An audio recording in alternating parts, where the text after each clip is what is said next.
is closed and virtually impenetrable, and the United States is in the midst of the fastest and most dramatic economic turnaround in our country's history. Under the Biden administration, America was plagued by the nightmare of stagflation, meaning low growth and high inflation, a recipe for misery, failure, and decline. But now, after just 1 year of my policies, we are witnessing the exact opposite: virtually no inflation and extraordinarily high economic growth. Growth like I believe you'll see very shortly our country has never seen before, perhaps no country has ever seen before. Over the past 3 months, core inflation has been just 1.6%. Meanwhile, fourth quarter growth is projected to be 5.4%, far greater than anybody other than myself and a few others had predicted. Since the election, the stock market has set 52 all-time high records. So that's in 1 year, 52 records, adding $9 trillion in value to retirement accounts, 401ks, and people's savings. People are doing very well. They're very happy with me. Since my inauguration, we've lifted more than 1.2 million people off of food stamps, and after 4 years in which Biden secured less than $1 trillion of new investment in our country. Think of that, $1 trillion, substantially less than that. In 4 years, we've secured commitments for a record-breaking $18 trillion, and we think when the final numbers come out, they'll be closer to $20 trillion of investment. That's never been done by any country at any time, not even close. Just over 1 year ago, under the radical left Democrats, we were a dead country. Now we are the hottest country anywhere in the world. In fact, the United States economy is on pace to grow at double the rate that was projected by the IMF just last April. And with my growth and tariff policies, it should be much higher. I really believe we can be much higher than that. And this is all great news, and it's great for all nations. The USA is the economic engine on the planet, and when America booms, the entire world booms. It's been the history. When it goes bad, it goes bad. You all follow us down, and you follow us up, and we're at a point that I don't believe we've ever been. I never thought we could do it this quickly. My biggest surprise is I thought it would take more than a year, maybe like a year and 1 month. But it's happened very quickly. This afternoon, I want to discuss how we have achieved this economic miracle, how we intend to raise living standards for our citizens to levels never seen before, and perhaps how you too and the places where you come from can do much better by following what we're doing, because certain places in Europe are not even recognizable, frankly, anymore. They're not recognizable. And we can argue about it, but there's no argument. Friends come back from different places. I don't want to insult anybody and say I don't recognize it. And that's not in a positive way. That's in a very negative way. And I love Europe, and I want to see Europe go good, but it's not heading in the right direction. In recent decades, it became conventional wisdom in Washington and European capitals that the only way to grow a modern Western economy was through ever-increasing government spending, unchecked mass migration, and endless foreign imports. The consensus was that so-called dirty jobs and heavy industry should be sent elsewhere, that affordable energy should be replaced by the Green New Scam, and that countries could be propped up by importing new and entirely different populations from faraway lands. This was the path that Sleepy Joe Biden administration and many other Western governments very foolishly followed, turning their backs on everything that makes nations rich and powerful and strong. And there's so much potential in so many nations. The result was record budget and trade deficits and a growing sovereign deficit driven by the largest wave of mass migration in human history. We've never seen anything like it.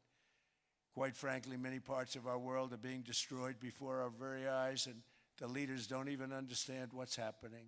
And the ones that do understand aren't doing anything about it. Virtually all of the so-called experts predicted my plans to end this failed model would trigger a global recession and runaway inflation. But we have proven them wrong. It's actually just the opposite. In 1 year, our agenda has produced a transformation like America has not seen in over 100 years. Instead of closing down energy plants, we're opening them up. Instead of building ineffective, money-losing windmills, we're taking them down and not approving any.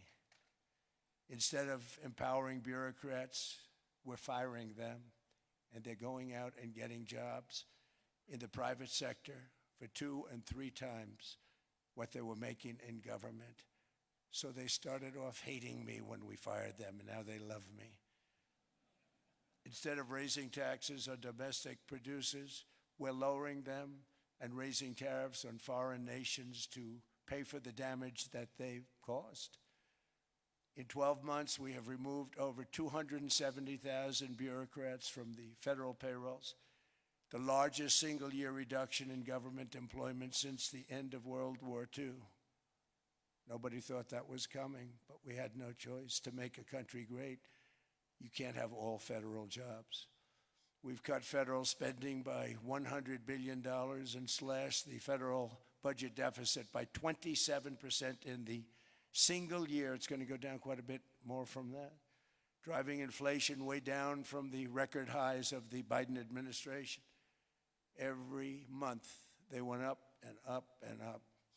I promised to cut 10 old regulations for every single new regulation, but instead I've cut, actually till this point, 129 regulations for every 1 new regulation approved. So every time they come in with a new regulation, we do at least 10, but so far it's averaging out to 129, if you can believe it. In July, we passed the largest tax cuts in American history, including no tax on tips, no tax on overtime, no tax on Social Security for our great seniors. We also provided 100% expensing, that's the one they like, and bonus depreciation for all new equipment and capital investments to help companies expand and shift production to America. They are so in love with it. They build a plant, they're able to deduct it immediately, the whole thing, rather than waiting 38 to 41 years in the old days. This is a miracle taking place. Nobody thought it would ever be done by any country, but it's done by us. It was what made my first term the most successful 4-year term that we've ever had from a financial standpoint. And now we've upped it. This is a 10-year program, not a 1-year program. But you're allowed to deduct everything in 1 year. It used to be 38 to 41 years.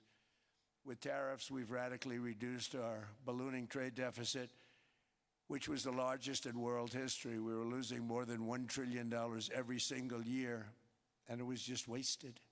It was going to waste.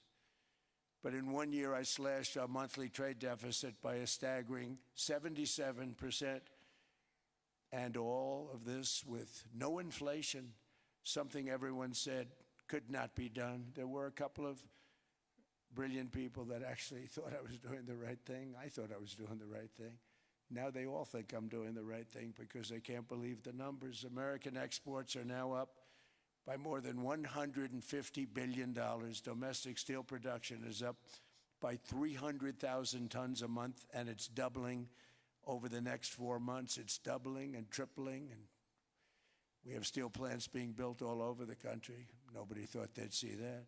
Factory construction is up by 41%, and that number is really going to skyrocket right now because that's during a process that they're putting in to get their approvals, and we've given very, very quick, fast approvals.